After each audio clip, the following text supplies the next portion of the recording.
memorize what things and repeat them, what they repeated, and then aim at repeating them. But like I just ended up doing like flashcards the night before and just continued, so it wasn't at all. But since this is Tuesday, I think the questions. Okay, good morning everyone.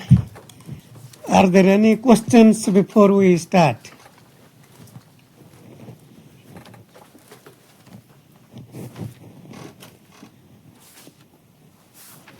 Okay, I have posted some sample midterm exams on the Moodle site. So for last three times or so that I taught the class, you can certainly begin to review them. But let me continue with where I stopped last time, which was we were talking about discrete Fourier series and inverse discrete Fourier series. So the plan today is to continue that, and then next class I will not teach any new material. In other words, I will not continue where I stopped today, but instead we will have a review of some midterm exam topics. Maybe we'll work out a few old problems. If you have any questions, if you want me to work out a certain homework problem or an old exam question, by all means I welcome your suggestions. Send me an email. You could say I couldn't understand solution to homework 1, problem 3 or 5 or whatever. Could you please go over it again? And so maybe I will, if I receive such emails, I will look at those and cover some of those as well. Okay, so let me see where we were last time.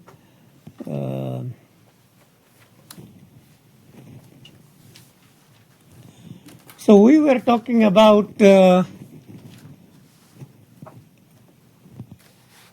this is probably new material, yes. Okay, we were talking about, well, you know, let me just go back to maybe a few slides from last class that maybe just as a prelude to what will be new. So if I just talk about a few slides, so where we stopped. So the main idea that we talked about yesterday or the last class was that, okay, let's just see. So one main idea that we talked about is that the discrete Fourier series is the n-point sampled version on the unit circle of the discrete time Fourier transform. So if we have a periodic signal and you take one period of that, compute its discrete time Fourier transform, are you seeing anything there or not? You are not seeing anything. I see. Okay. Okay. That's fine.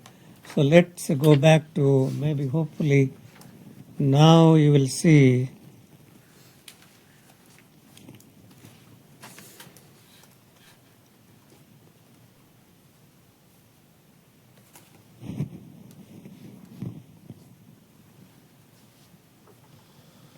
Okay, so we were talking about if we have a periodic signal of period n, take one period of the signal, call it xn, compute the discrete time Fourier transform x e to power j omega, and then sample that, means sample meaning evaluate.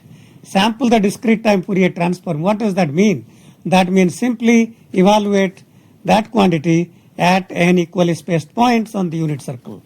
And equally spaced point means the total angle on the unit circle is twice pi, and if we are going to take n points that are equally spaced, so the angular spacing between 2 points will be twice pi over n. So evaluating at omega equal to twice pi over n times k is the same as the discrete Fourier series of the periodic signal. So that's the main concept that we were talking about last class. Okay, so let's start with where we want to talk about today.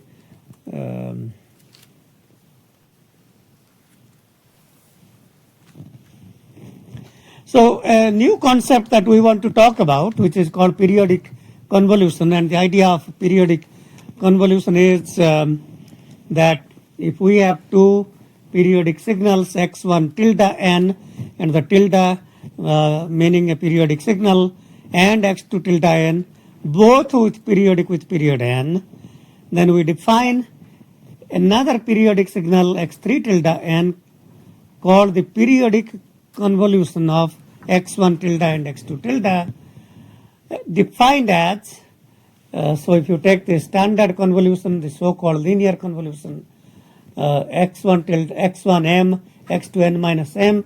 So this is different in two ways.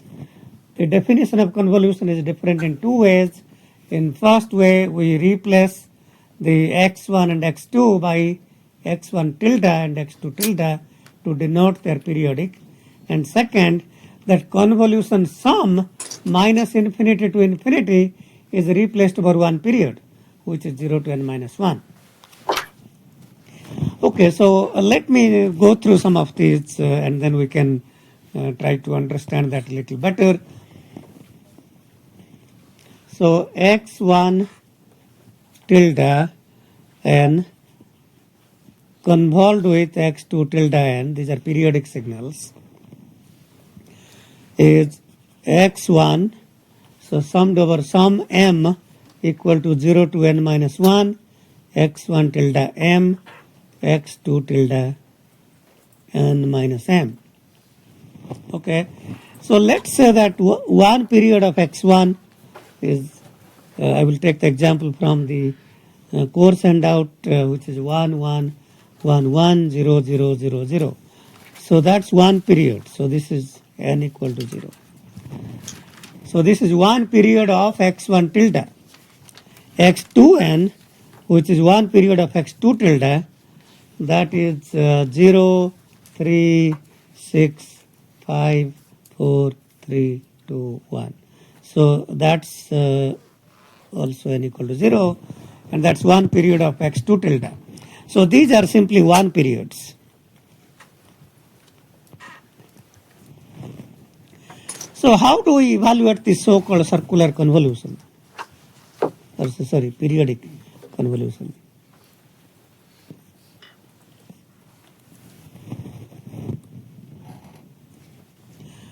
Okay, so just like the regular convolution, the first one, we change the axis to m instead of n. So x1 tilde m just stays as it is. By the way, because this is periodic, if I call that x3 tilde, then we are really only interested in computing n equal to 0 to n minus 1, because we know this is periodic with period n and it will repeat, so we don't need to worry about other values of n. Okay, so what does x2 tilde minus m look like?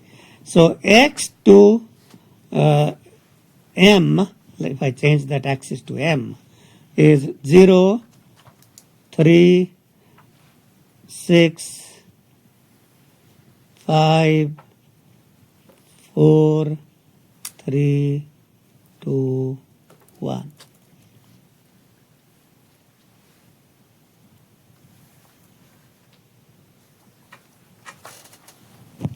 So in this case, n is equal to 8. So both signals x1 tilde and x2 tilde are periodic with period 8. Okay, so now in order to compute x2 tilde n minus m, the standard process of flip and fold convolution is you flip it, so you just shift whatever was on positive side to the negative side, and then you shift right by n units. That's the observation point. So that's x3 tilde n, where n is the observation point. Okay, so now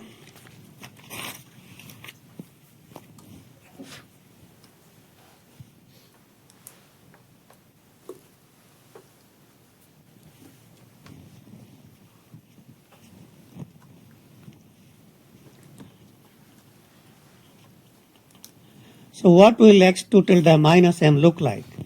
So this is 0, 0 is same as 0, and then I just flip it 3, 6, 5, 4, 3, 2, 1. Minus 1, minus 2, minus 4, minus 6, minus 7. Okay, that's not that hard. Now, when I compute x3 tilde 0, let's see x3 tilde 0. So x3 tilde 0 will be equal to, so in this case n is 0, so substitute n is 0, so that's m equal to 0 to 7, x1 tilde m, x2 tilde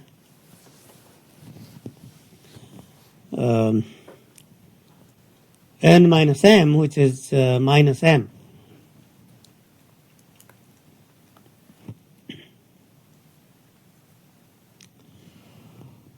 Okay.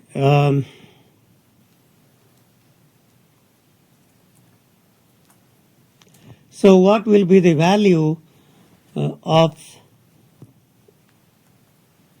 the x3 tilde 0?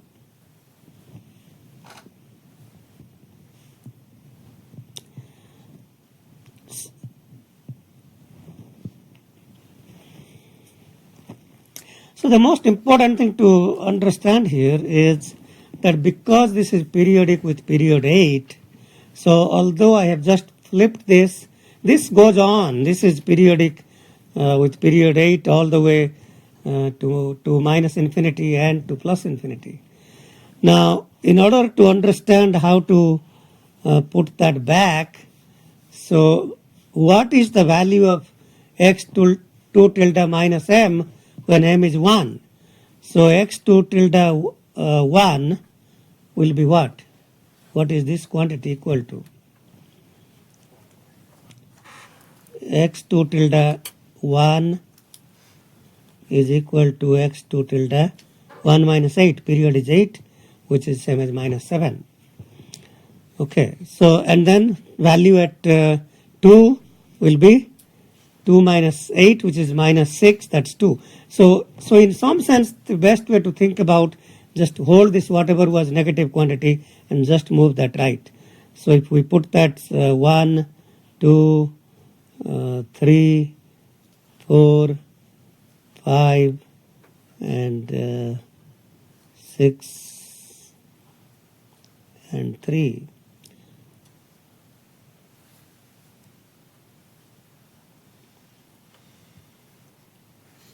And that's m equal to 7. Okay. So that's kind of, and it goes, of course, it goes on, still goes on periodically, so we don't need to worry about it. So what I'm trying to show here is instead of thinking this as x1 tilde 1, x2 tilde minus 1,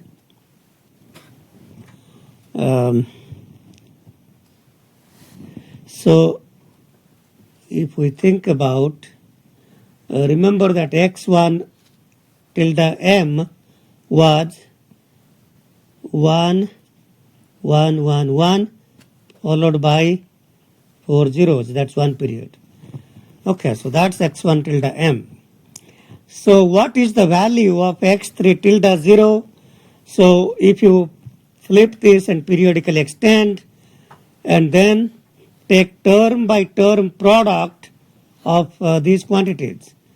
Okay, so we take term by term product. So think about this 1, 1, 1 here. 1, 1, 0, 0, sorry, 1, 1, 1, 1, 0, 1, 2, 3, 0, 1, 2, 3, and then 0, 0, 0, 0. So that's x1 tilde. Okay. So within one period, if you think about, in fact, I just want to, so let me just do a little. So let's just write down what would be another period here. So this was 3, 6, 5, 4, 3, 2, 1. So instead of plotting these things, I can just write these things will be 0, 0, then 3, so 0, 3, 6, 5, 4, 3, 2, 1. So this is minus 1 and this is minus 8. Okay, so that's the period to the left. Okay, so okay, so far so good. Okay, so then, so what I'm trying to explain to you is that in some sense this is telling us that this is x1 tilde 1, x2 tilde minus 1 plus, well, actually x1 tilde 0, but 0 happens to be 0. So instead of thinking about what was x2 tilde minus 1, which was here, which was minus 1 was 1, okay, and then after flipped, so that's here. So whatever was on the left side after flipped, that's here. So if you think about the left side periodic extension, there are many ways to think about that. Of course, you could think about just holding this and move it here, and that becomes this period 0, 3, 6, 5, 4, 3, 2, 1, and you flip that, and you get 1, 2, 3, 4, 5, 6, and then 3 and 0, 3 and 0. But I'm just trying to say how, instead of thinking about all these minus and these kinds of things, the easiest way to think about this is simply to first flip it. So we had one period of x2 tilde m from 0 to 7. You flip that, you get 0 to minus 7, and then hold it and move that right by 8 units. The minus 7 becomes plus 1, and then do a term by term product, just like linear convolution. So this becomes 1 times 0 plus 1 times 1 plus 1 times 2 plus 1 times 3. Rest are zeros, so that's 1 plus 2 plus 3, which is 6. Okay, so that's kind of the first result.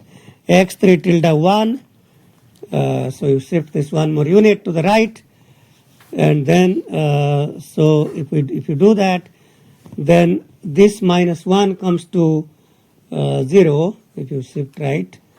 So that will be 1 times 3 plus 1 times 0 plus 1 times 1 plus 1 times 2. So that's 3 plus 2 plus 1. That's still 6. And the next you move 2 units right. x3 tilde 2 will be 1 times 6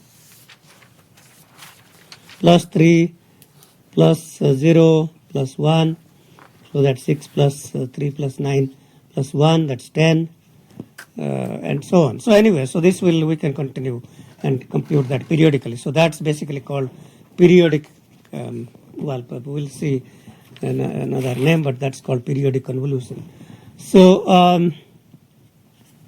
so if we have a finite length sequence, not finite, aperiodic sequence, if we have any aperiodic sequence or signal x1n convolved with x2n, that's equal to x3n, and if we express the equivalence in the frequency domain, then x1 e to power j omega times x2 e to power j omega is equal to x3 e to power j omega.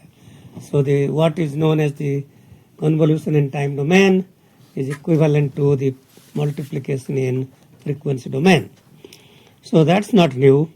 Now what happens in periodic sequence or periodic signal, x1 tilde is a periodic signal with period n, x2 tilde is another periodic signal with period n, and if you take the periodic convolution, that leads to another periodic signal x3 tilde n, then in the frequency domain, the product, the so-called product or the multiplication is with respect to the discrete Fourier series. So if I take the discrete Fourier series, x1 k or x1 tilde k times x2 tilde k will be equal to x3 tilde k. And these are periodic, so this is n equal to 0 to, well, I mean, it's really true for all n, so for all k. So that's what is the equivalent property of convolution property in the periodic domain. So periodic convolution leads to multiplication of the discrete Fourier series. Any question about this? Yes. So the periodic signal and its Fourier transform, the discrete Fourier series transform, have the same length? Because Yes, absolutely. That is a good question. So if it so happens, let's say that this quantity is of period 8. Okay, that means this also must be of period 8. These all must be periodic with same period. So let's talk briefly about that. So let's say that I have x1 tilde n is a, b, c, d, and goes on and on. So that's periodic with period 4. So let's say this is n equal to 0. And let's say x2 tilde n is a, b, or let's call it a prime, b prime, a prime, b prime, a prime, b prime, and so on. So let's say this is n equal to 0. Now this n1 is 4. This is periodic with 2. But when we take x1 tilde periodic convolution of x2 tilde, you have to make sure that the period n is the same for both. That means in this case I can take the same period if I choose n equal to 4. So even though within one period I have two periods, that's okay. We still have to pick same n for all x1 tilde, x2 tilde, and x3 tilde. Okay. Very good. Any other questions? Okay, let's talk about the slides and then we'll come back and continue more discussions. Okay.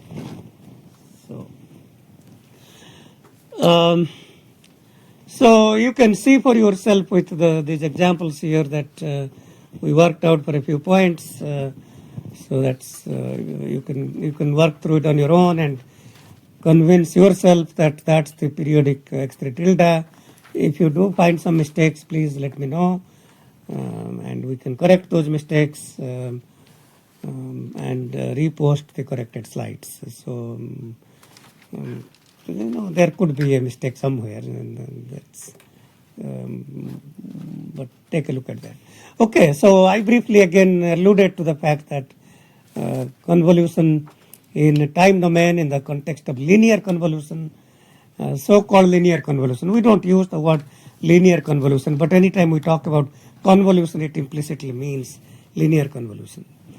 So linear convolution in time domain means multiplication in the discrete time Fourier transform domain, and periodic convolution in time domain is equivalent to multiplication in the discrete Fourier series domain. Okay, we are going to talk about an important concept which relates to loss of information and aliasing. So we have talked about some aliasing ideas. In particular, we talked about how if you do a decimation, we may not be able to get back all frequency spectra, and some spectra might be lost and we may not be able to reconstruct that. Particularly if the original signal is not band limited to pi over m. Let me just talk about that a little and then we'll get back to the slides. So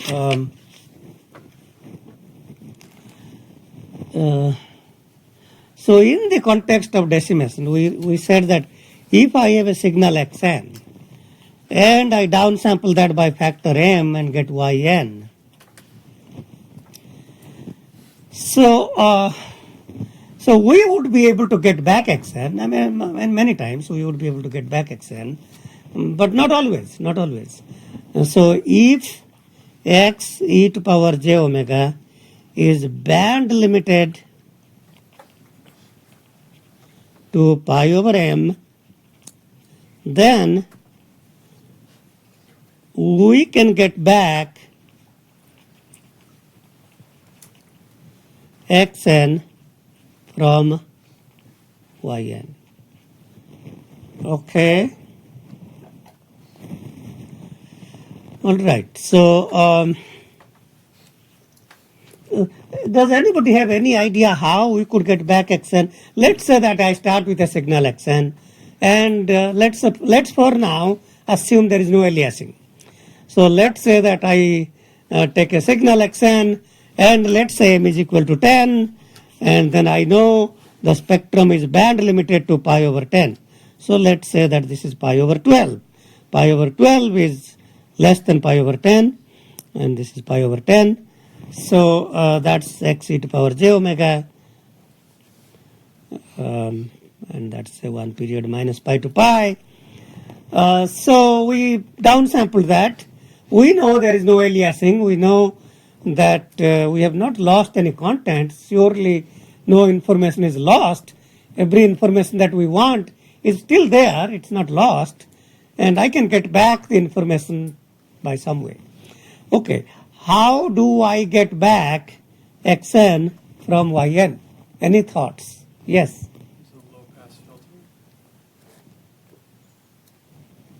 Let me tell you. So let me tell you what happens if you low pass filter. So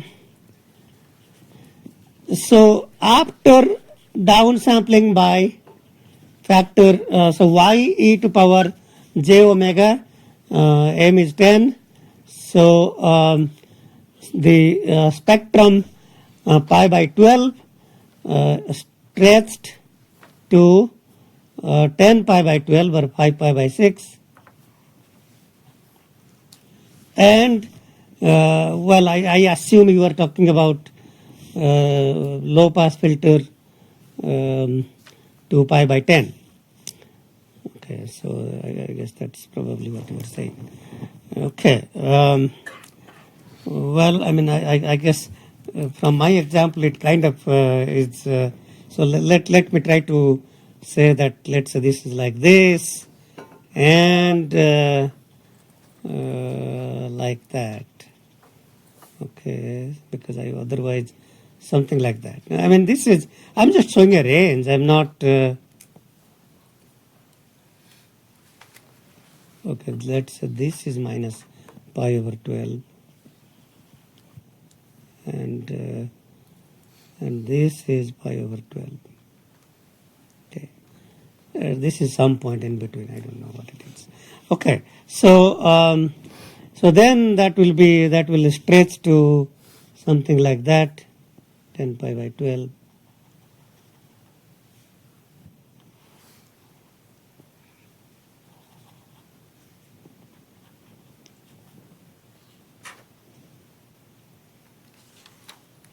And then if you low pass filter it, this information is gone because the low pass filter, which is of magnitude 1 and 0 up to pi by 10, is gone. So this whole thing is gone.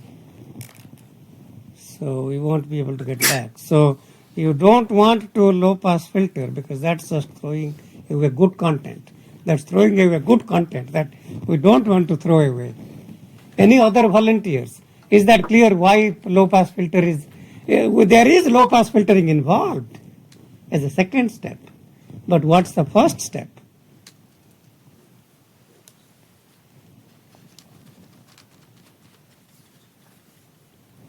So you take yn. Remember we had downsampled by factor 10. You expand by factor 10 and then low pass filter by pi over 10 to minus pi over 10. So that's going to get you back xn. Okay, actually this should have an amplitude 10 because the decimation had led to a 1 by 10 in amplitude. So this low pass filter should have, and why is that? Well, this is y e to power j omega, and you expand, you get 10 copies of the same thing.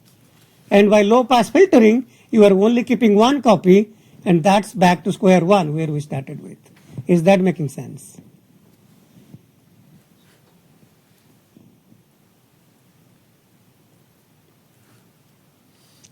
So you get 10 copies. You expand, you shrink these things, you get 10 copies by filtering, and you keep one copy, rest are thrown out.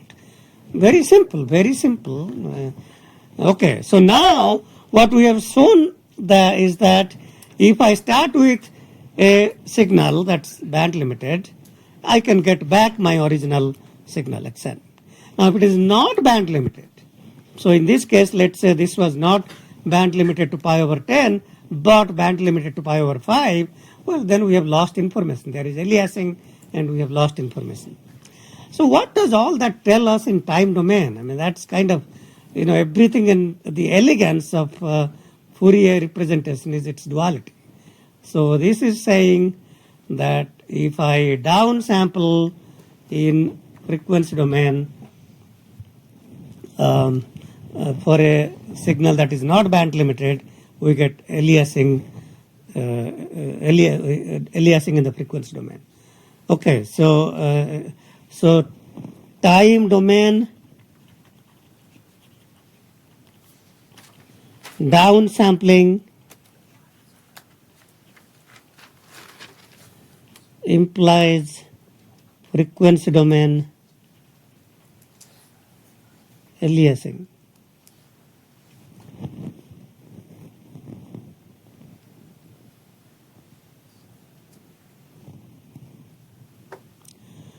So some kind of duality of that would suggest that frequency domain downsampling, or some kind of downsampling, so downsampling in the frequency domain would imply time domain aliasing simply by duality properties. So if I take a spectrum and downsample that,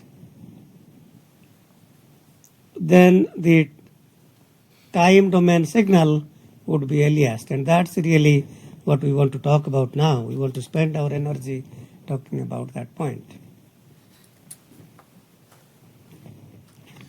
Okay, so here is what the question we are asking.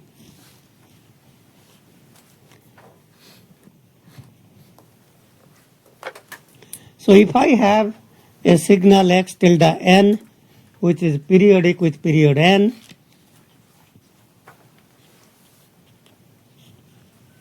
and take one period, we get xn. So if we take one period of that, we get xn defined for n equal to 0 to n minus 1. If I take the discrete time Fourier transform, I get x e to power j omega. I sample at n points. I sample at n points. So if I sample the discrete time Fourier transform, we sample that is omega equal to twice pi over n times k equal to 0 to n minus 1. So if I sample that at n points, we get x tilde k. So the discrete Fourier series, these are the discrete Fourier series coefficients of the periodic signal x tilde n. And then if I take the inverse discrete Fourier series, I get back x tilde n. So that's kind of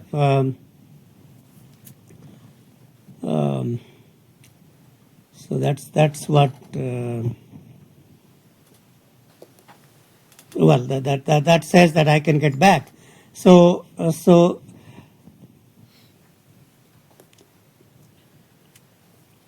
in this particular example, the x tilde n, so we are sampling because the x tilde n is periodic with period n.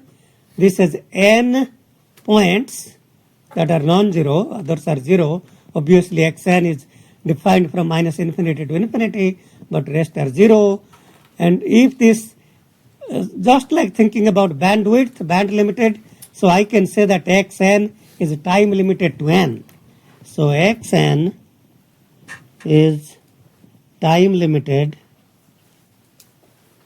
just like band limited, to n. So it's a time limited signal, well, which is another way of saying is finite signal of length n, which is time limited to n. And then if I sample the DTFT at same endpoints, no information is lost. We can sample that, compute inverse DFS, get back x tilde n. However, let's say that xn was time limited to 100 samples. So xn is time limited to 100 samples. However, I sample its discrete time Fourier transform at 50 samples. So now you can see that I am not sampling at enough points. And then I get 50 values of x tilde k. And then take the inverse DFS. And what I will get back will not be x tilde n, will be something else. Will be some earliest version of xn. Okay, that's the point that we are talking about. And indeed, what is that earliest sum? I mean, that's any volunteers? Any volunteers? If this is 100-point signal, I compute discrete time Fourier transform. I sample at 50 points, and I take 50-point inverse discrete Fourier series. I get a periodic signal that is of period 50. How is that? Well, let's not call that x tilde n. Let's call that x1 tilde n. How is x1 tilde n related to xn? Will be time earliest sum. Will be a time earliest sum of xn. Okay, so before we try to prove that, so if we don't sample at enough points, in other words, if I am sampling at 50 points and this is not time limited to 50 points, this is just like I was talking about, the signal is not band limited. If the signal is not band limited, then we get aliasing. If it is not band limited, then we get aliasing in the spectral domain. And if it is not time limited to as many points I am sampling, this will be time earliest version. So that will be time earliest version. So what does that really mean? Okay, so let's say that. So let's say that I start with x tilde n, some periodic signal, take one period of that, and I get xn. And let's say that this is some period greater than n. So period greater than n. Then I compute, so this is also of length greater than n. I don't know what it is, but it's greater than n. Then I compute its DTFT. Then we get x e to power j omega. Then I sample that at n points. So I sample that at n points. I get x tilde k. And this is k equal to 0 to n minus 1. And I take the inverse discrete Fourier series. And I get x1 tilde n, which is periodic with period n.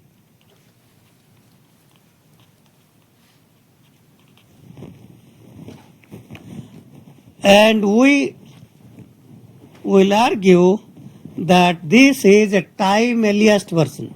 So this x1 tilde m is a time earliest version of xn. So in particular, we will prove that this is equal to xn plus r times n summed over r equal to minus infinity to infinity. So that's called the time earliest sum. So it says that this is xn plus cap n, xn minus cap n, and so on. Okay, so we'll prove that. But for now, that's called the time earliest. So that means if there is no aliasing, it will be just xn. But if there is aliasing, then it will be time earliest sum. And that's how we represent that. But let me give you an example before we begin to prove those things, let me give an example of what that might mean. So let's say that I start with a 5.6 signal A, B, C, D, E. So that's my, and it's periodic, so don't worry about. And it repeats, so this is periodic with period 5. Okay. Okay, so this is periodic with period 5. And we compute DTFT. So we take one period, so that's one period, and we compute DTFT and sample at 3 points. So we sample at 3 points. So I get sum x tilde k, and then I take inverse discrete Fourier series, and then I get sum x1, I could call this x1 tilde k, and then I get sum x1 tilde n, which is equal to xn plus, because it's sampled at 3, n is 3 r summed over r from minus infinity to infinity. Okay, so what actually does that mean? So I have xn, which is A, B, C, D, E.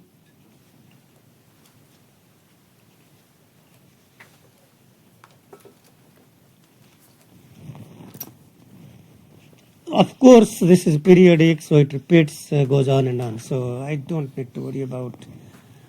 So let's just see. This is xn. Okay. So what is xn plus 3? Xn plus 3 will be what? Shift this left by. Shift this left by 3 units. So 0 goes to minus 3. So A, B, C, 3 comes to 0, D, E. Okay, so that's minus 1, 0, 1. And then what's the value at 2? So this is periodic with period 5. So this is period 5. So value at 2 is the same as minus 3. 2 value at 2 is same as 2 plus 5, 2 minus 5. So that becomes A, and then B. So hold this and move it here, and B and C. Okay, and then what is xn minus 3? Xn minus 3 means you shift that right. So in this example, so 0 moves to 3. 0 moves to 3.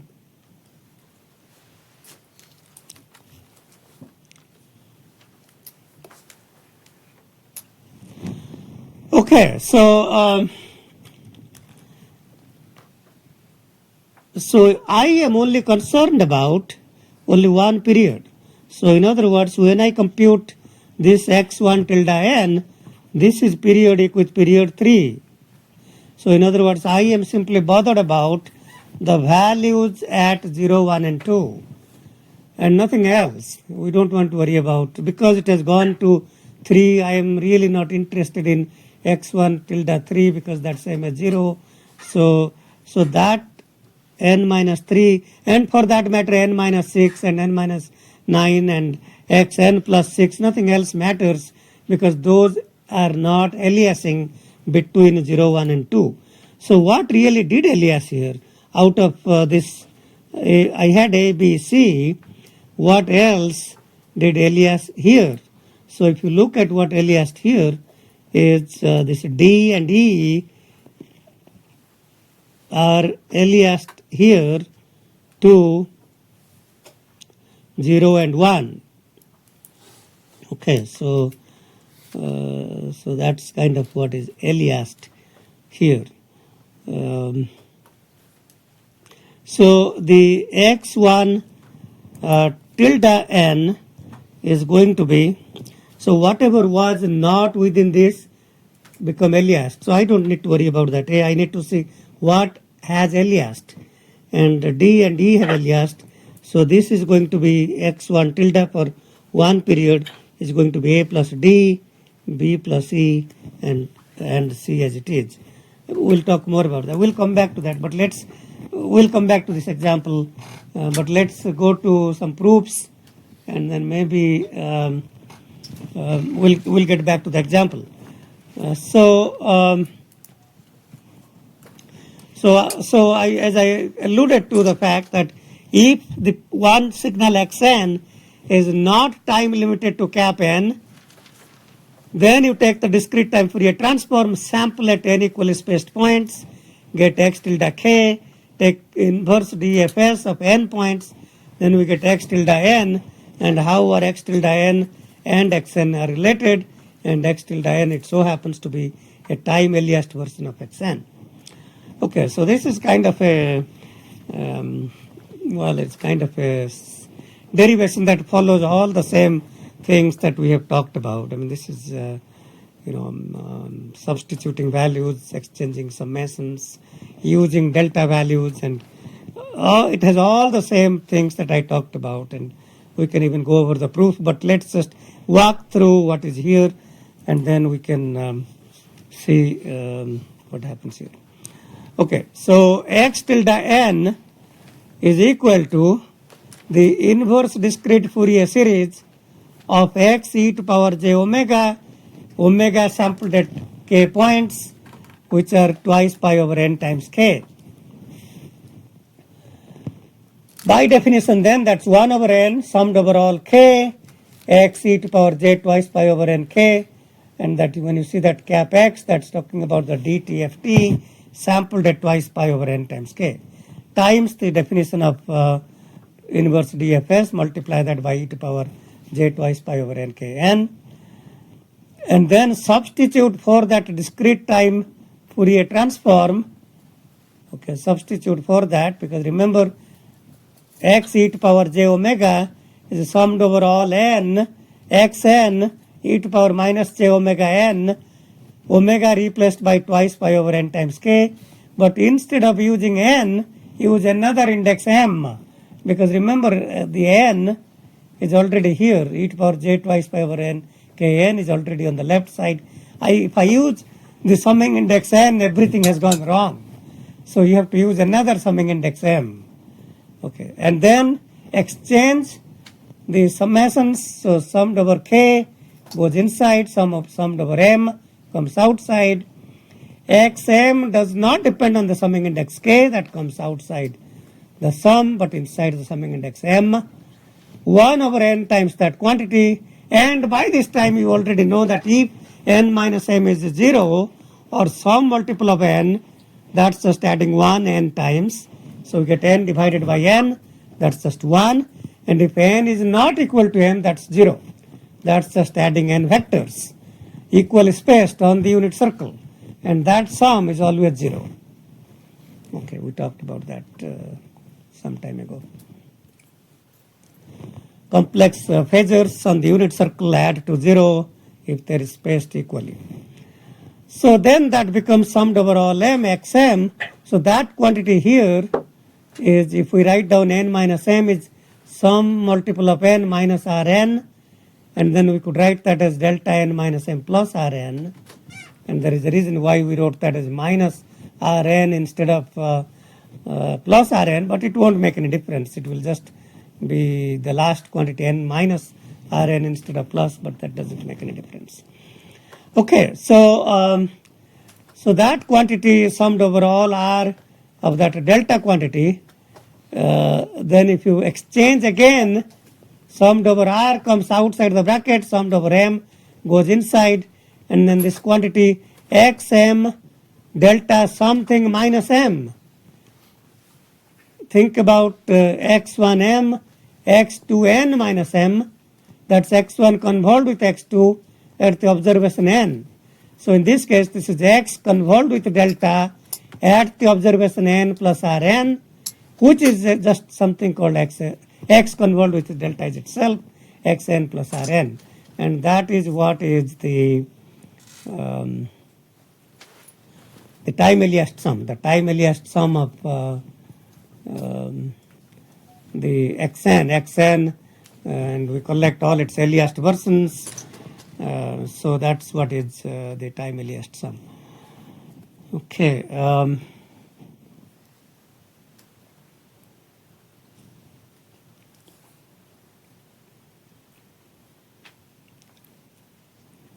Okay, any question? Well, how many of you want me to go through this derivation? I'm happy to do it. If more of you want me to do it, I'm happy. It just takes a few minutes, and that's okay. Yeah. I just have a quick question Yeah. about, although you can still feel free to walk through it if you want, but for where you have the 1 over n times the sum from k equals 0 to n minus 1, and the 1 if n minus m equals minus rn and 0 otherwise, Yeah. is that related to the time, I think it was last class or last week, where you showed us where if it wasn't equal to minus rn, you'd get all those equally spaced vectors that add to 0? Is that why it's 0 if it's not? If it is not a multiple of n, then we get equally spaced phasors or vectors, and they add to 0. If it is a multiple of n, e to power n integral twice pi is 1, you are adding 1 n times. That is the idea, indeed. And that is the elegance of why the complex exponential is a basis, is an orthonormal basis. Is an orthonormal basis. So that's the elegance of that is, of course, out of many bases. That is the complex exponential is an orthonormal basis, and that is the basis of discrete Fourier series. And if you go back to Dirichlet's transforms, he formulated that using sine and cosine instead of complex exponential, but that's another way of representing same thing. Okay, and, by the way, just from a historical perspective, Dirichlet was able to prove a large number of things that his PhD advisor couldn't prove, Fourier couldn't prove, especially on convergence and those kinds of things. So Dirichlet's contributions to Fourier series and Fourier transform are quite important as well. Okay, so still, how many of you want me to go through this derivation? I don't see many hands, so that means we can move on. Okay, so x tilde n is equal to summed over all r xn plus rn, which is the time earliest sum. So here is another example. If xn is of length 4, xn is of length 4, 1, 2, 3, 4, 1, 2, 3, 4. And I sample that at 4 equally spaced points, omega equal to 0, omega equal to j twice pi by 4 times 1 is j pi by 2, which is j, and then minus 1 and minus j. So 0 j excuse me, I'm saying that wrong. 1 j minus 1 minus j are 4 equally spaced points. Okay, so and then what it says here is if I then take those sampled 4-point sampled versions and compute the 4-point IDFS, then indeed that result will be exactly same as 1, 2, 3, 4. So a lot of questions that I will ask, don't waste your time computing this. Don't compute even x e to power j omega. Don't even sample it. Don't even compute its inverse DFS, because the intent is quickly to recognize something as a time earliest sum. So if I tell you take this 4-point sequence 1, 2, 3, 4, compute its discrete time Fourier transform, evaluate that at 4 equally spaced points at omega equal to 1 j minus 1 minus j, and then you get 4 values of the spectral discrete time Fourier transform, and then take the 4-point IDFS, what's the final result? Well, we don't have to think about that. That's 1, 2, 3, 4. Now, if I just change that, instead of sampling at 4 points, sample that at 3 points. Sample that at 3 points, omega equal to 1 or omega equal to 0, e to power j 0 is 1, omega equal to 0, omega equal to twice pi by 3, omega equal to minus twice pi by 3. What do you think? And then take the 3-point IDFS of those 3 values. What will be the IDFS, 3-point IDFS. Any volunteers? Yes, go ahead. 5, 2, 3. Yes, yes, yes. So you take 1, 2, 3, 4, and then try to shift them left and right with period 3, as many as you can get, and that's so the 4 is going to come to 0 because 4 is the value was the value at 3, and 3 minus 3 is going to be 0. So the 4 is going to alias with 1, and that's going to be 5, 2, and 3. So, so in the first example here it shows if I took a 4-point IDFS, all these xn plus 4, xn plus 8, xn minus 8, none will be aliased with the original sequence xn. So if I computed xn, which is, well, I didn't compute, I start with xn, which is 1, 2, 3, 4, and then if you compute what's xn plus 4, xn minus 4, shift that left and right by 4, they do not alias with the original signal. So if I take the 4-point IDFS, we just get 1, 2, 3, 4. We are only concerned about really one period. What would be called one period means 0, 1, 2, 3, and within that 0, 1, 2, 3, there is no alias, so that's just 1, 2, 3, 4. The remaining two signals contribute 0 to the values of 0, 1, 2, 3, n equal to 0, 1, 2, 3. Okay.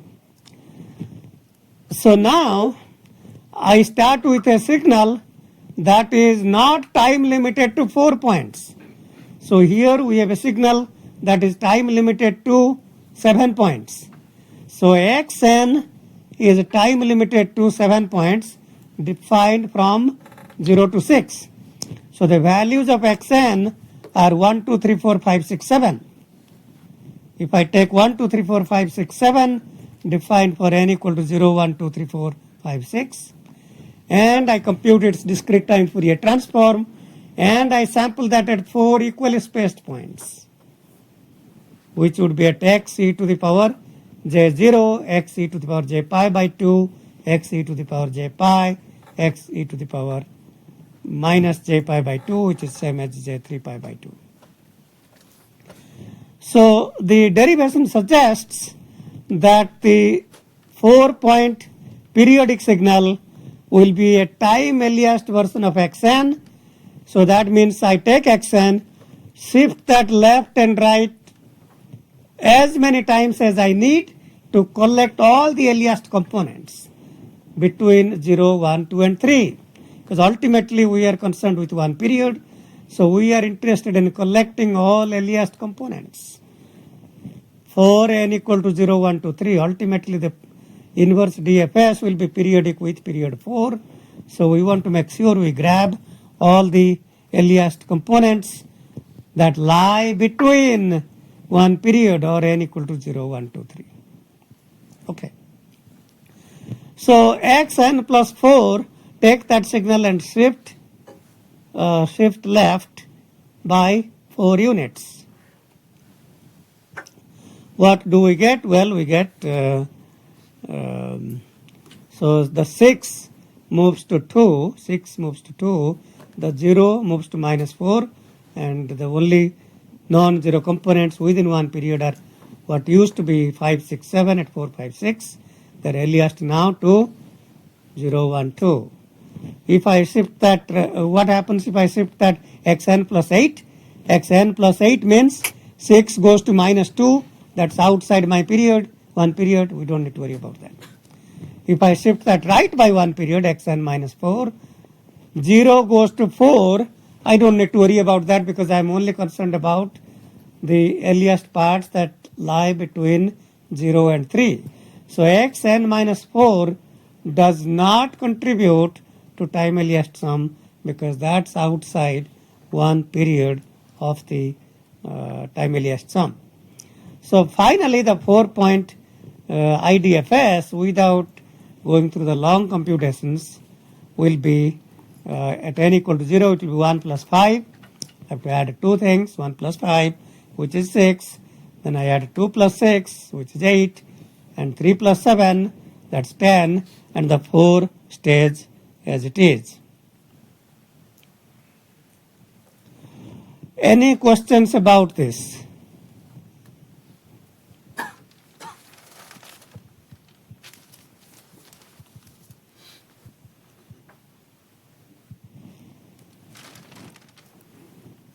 Yeah, go ahead. Yes. In this case, if we have any signal which is we are sampling at period n, Yeah. x of n minus Rn will always not be a part of it. So why do we have it in the equation?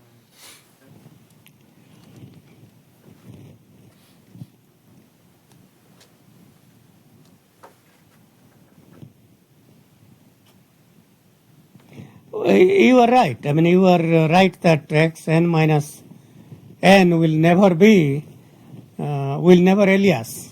Yes. And why do I have it in the equation? That's just a general form of the equation. The equation is just for generalities. So, in other words, so I could take that as.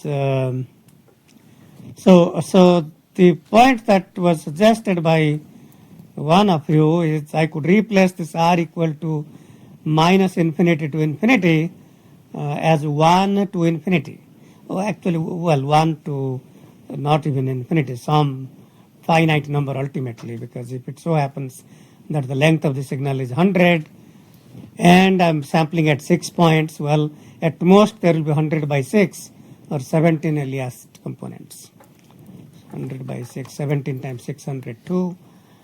So it will be 1 to 17, not really up to infinity. So yes, for all practical purposes, and that sum could be written as 1 to the ceiling function of the length of the signal divided by n, which is the number of sample points. That would be okay. But this minus infinity to infinity is written as a general expression. But that's certainly a good observation. And I'm glad you are observing that. Very good. Very good. Okay. Any other questions, comments? So let's just continue maybe just a little bit more and then we can talk about some other ideas. So let's just say that I have a signal x1n is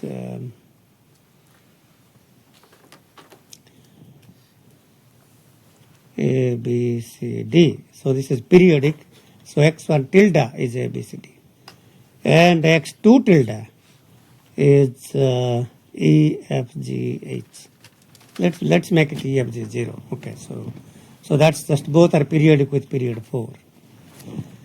Okay, I want to quickly compute x3 tilde, which is x1 tilde convolved with x2 tilde. So that's the periodic convolution of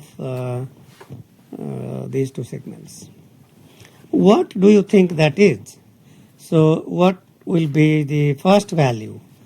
So what will be the first value? So we have A, B, C, D. And what do I line up under these numbers? So remember, so if I just flip it, this is E, and then what happens? E, F, G, 0, and you then take these and post them here, 0, F, G. So that is A, E plus B times 0 plus C times F plus D times G. So that's x3 tilde 0. x3 tilde 1, shift that right. So E comes here, 0 comes here, F comes here. Now that G kind of comes back. So if you want to think about what that means, kind of comes back. Okay, so that's one way to think about what does it mean by it comes back. Well, I mean, I am just saying that you take this 0fg and then move them right to line up here this 0fg, and then you could think about that g moves right, but another way to think about this, g circles back. So this will be e times a times g plus 0 times e plus f times 0 plus g times f, x3 tilde 2. So once again g, e, 0. Now the f circles back. That f comes back. So this is a times f plus b times c plus c times e. And finally x3 tilde 3 will be, so f comes here, g comes here, e comes here, 0 circles back. So that will be bf plus cg plus de. So that's going to be one period of x3 tilde. Yes, go ahead. X3 1 is a little off. I may have made a mistake, so it is very possible I have made a mistake. I think So you use the EOFG as the So a times, so are you talking about this one, a times g yeah. plus b times e? I don't know what I was thinking. My mind has been off, I suppose. Yeah, you have. We are going to correct what he said, but go ahead. Did you not flip F and G out, like on that first line of A, B, C, D? Can you say, because it looks like you've inverted everything except F and G.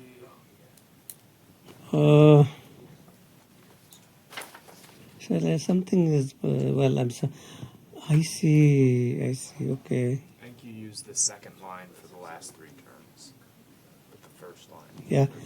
Well, okay. Surely this has probably gone wrong. Okay. So let's just make sure. Let's start again. So we have E0. Here is the mistake. This should be periodic. Okay. No, this is flipped version. So E F G 0, and then you flip that. So E. It should be E0 G F. That's the mistake. Okay,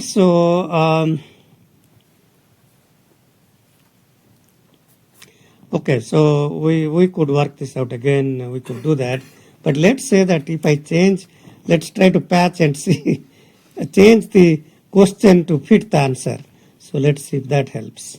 So we have E G F 0, and I flip that E0FG. That part at least is now correct. Okay, so then, still then your point is still correct. So X3, so this is A, B, C, D, and this is E, G, F, 0. Okay, so I've just changed the problem to fit the wrong answer. Okay, well, I mean, I think there is value in being good at reverse engineering. And given the answer, what was the question? And all engineers should be good at reverse engineering. Very important, believe me. Don't try this in the exam, but otherwise very important. Okay. So let's see what the mistakes were. So A, it looks like this was correct. The next one became A times G plus B times E plus C times 0 plus D times F. Okay, that should be correct. Next one, A times F, B times, I think the rest probably are correct. Okay, so I am glad you are catching my mistakes, because that is supposed to be one of your jobs, is to find where I am making mistakes. And as I sometimes say that don't think I can't make mistakes, I can. And probably many mistakes, not just few. Okay, so that's kind of the circular convolution of the 4-point circular convolution of. So the point that I was trying to make, so let's continue with that example. So we have shown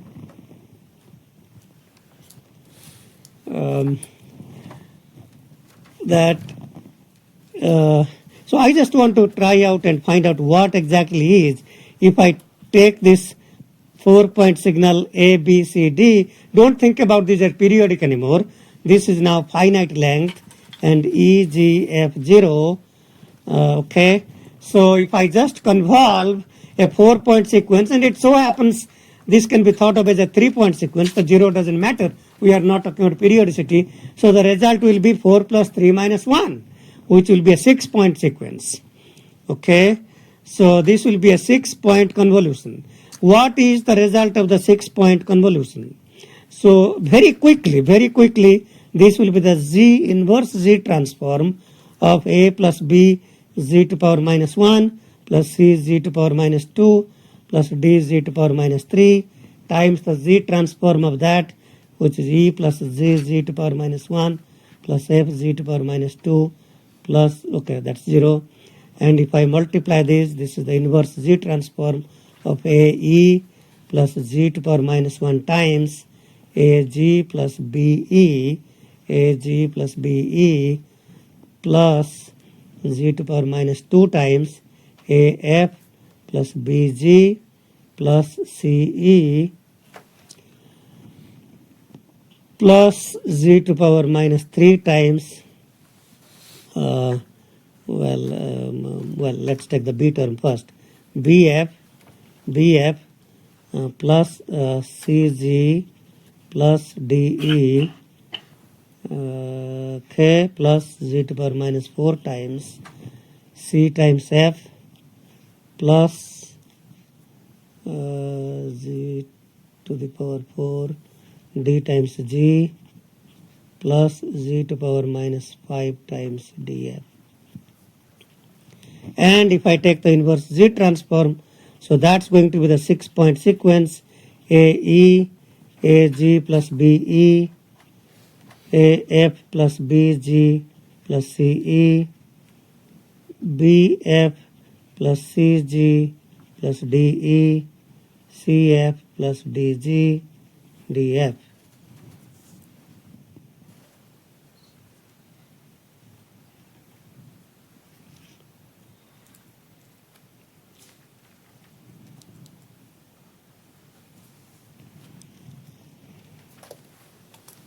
Okay. All right. So this is the linear convolution. And how do I get back the circular convolution of this and that? Well, you have to still keep that 0, so they are of same length. So if you think about this as n equal to 0, 1, 2, and 3, and then when you think about the time aliasing, so this is 4 and 5 will alias to 0 and 1. Okay, so then what we should get, the time aliased sum which should correspond to the 4-point circular convolution should be AE plus what was here, the aliases to 0. So this 4x4 is CF plus DG. Indeed, this is AE plus the aliased version CF plus DG. The next one, AG plus BE, AG plus BE was the original part, and DF aliased to that, so that's the next value. These two have no aliases, AF plus BG plus CE, BF plus CG plus DE, these were not aliased. So, so we can compute the circular convolution by simply computing the linear convolution and taking the time aliased sum. Is that making sense?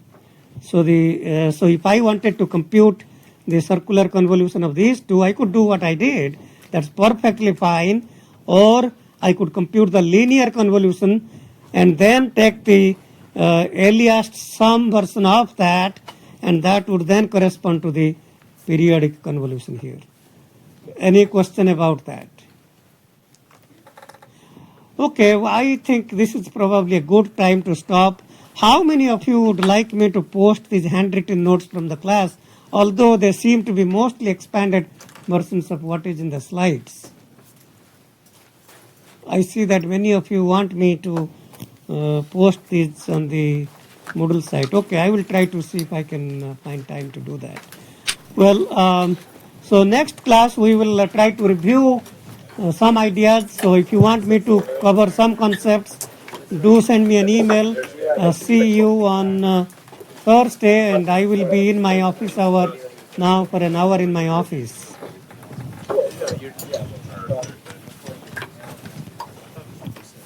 If it's Thursday, then I'm Tuesday.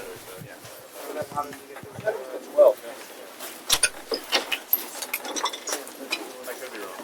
I actually worth looking into. Hey, bro, can I see that change on the you know if this test is on the 10th or the 12th? I got both of them. Alright. Sorry, I'm new to find next time. I haven't written down. Okay, I had, if you did not collect your uncollected graded homework, it's still here, so you can look at that and